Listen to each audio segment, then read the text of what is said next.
আচ্ছা, আমি দুনিয়াতে আছি কেন? আমি দুনিয়াতে এসেছি কেন? এক সময় তো আমি ছিলাম না, আবার এক সময় আমি থাকবো না। কেউ এসে চিরস্থায়ী হতে পারে নাই, তো আমরাও পারবো না। তো আল্লাহ পাক আমাদেরকে সৃষ্টিটা করলেন কেন? আমার কাছে আমার রব কি চান?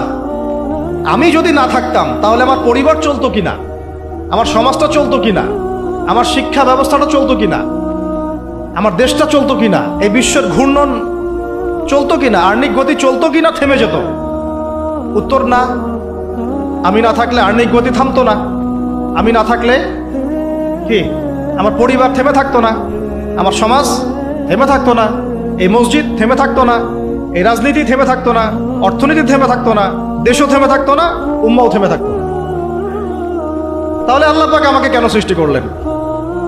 আমার কি রোল আছে এখানে? আমার কি ভূমিকা? এই এতটুকু চিন্তা করার মতো আমাদের জেনারেশন আমরা পাচ্ছি না।